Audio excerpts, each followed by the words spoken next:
Basically, it just started at sort of 5 o'clock in the morning with a small, fire alarm thing, and you just assume someone's, there's something small. And of course, by the time we got out of the room and didn't really have all the sort of correct equipment with us, it was it proved to be quite a big fire. And then when we got out on deck, it was the flames were huge, and a lot of the cars were on fire, and it was actually just very scary, to be honest. And then there was only one place you could stand, which was in the rain. So you spent from 5 o'clock in the morning and then the rest of the day. And then, of course, for us, it started again, with the evening, which was even worse, because the ship was tipping to one side as well, which was not the most easy of situations to be in. So, Nick, we've got a photograph of you, presumably with one of your rescuers, and it gives us a sense of the smoke and the fumes. You're covered in soot. Actually, that's a bit more grease than soot. We ended up climbing down the ropes to try to help put the tug onto the boat. There was a few of the crew, I guess, were unable to. So there was a guy, I forget whether his name was Yanni or Vasilis, but I think it was Yanni. He'd done a little bit of time in the Greek army 19 years ago or something, and he was a truck driver, and he was incredible. He just took the situation by the horns and just had everything, tying up the ropes and pulling the cord from the tugboat in through the front of our boat. It was something interesting. So but basically what you see me is we ended up with three attempts, and it's after the third time of the rope snapping on us, that was when we gave up. Well, Nick, interesting is one way of putting it. How did you eventually get off? Actually, we ended up climbing back up a rope through one of the windows of the ferry, and we got back up to where they were evacuating with a helicopter. So it was because they couldn't have rescued us from down. And then once we'd gone down, the fire started again, and we couldn't get up at some point. So we spent the night down there, and anyway, reattaching the ferry to the tug. And Nick, you were with your fiancée, I understand. Yeah, with Regina. I'm actually sat with her now. That was quite an emotional reunion because we didn't see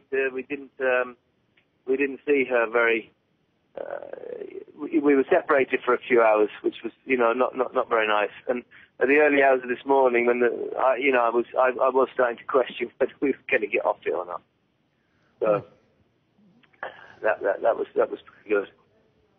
I mean, a terrible ordeal, and you've been very sanguine and stiff upper lipped about it now, but there must have been, as you said there must have been moments when you thought it could get worse rather than better. Absolutely. I'd be lying if I said anything else. There was moments where I was absolutely terrified, but when the flames are licking up around the boat and there's just no sign of help, and they're talking about sending a boat that's going to be 4 hours away, you feel somewhat helpless. So. And how were other people reacting? Yeah. Nick, how was other people reacting? What was going on around you? A lot of children I hear as well on board. They must have been terrified. Yeah, that was quite a difficult situation. There was another English chap that I met while I was on the boat. He was there with his wife and 2 children. His kids were taking it relatively well, I must say. But again, he said the same thing. They didn't, they hadn't got the clothing that, they really needed. And nobody had. I mean, there was a chap in sandals today. He was just shaking and shivering, and he got off and he was all right. But there were a few sort of moments, and obviously there was one or 2 casualties. I'm not sure. There was definitely 1 fatality. I'm not sure if there was a second or not.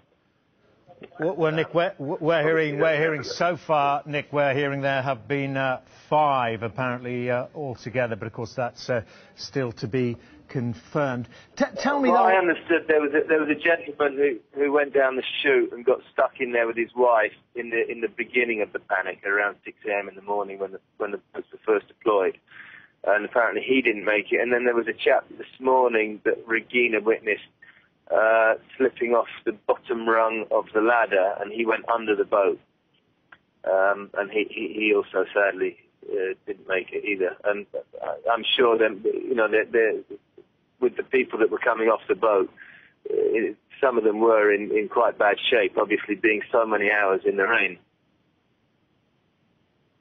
And what kind of help did you get? What kind of help did you get from the crew on board? What were the safety procedures and instructions like?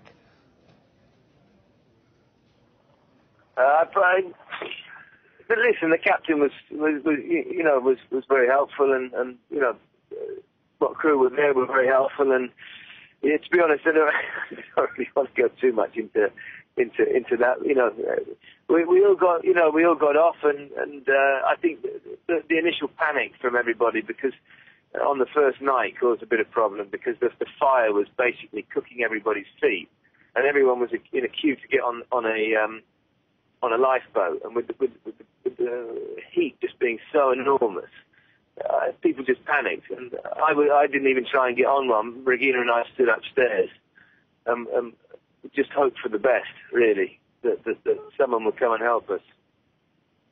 And Nick, I understand you've been able to talk to your mother. She must have been worried sick.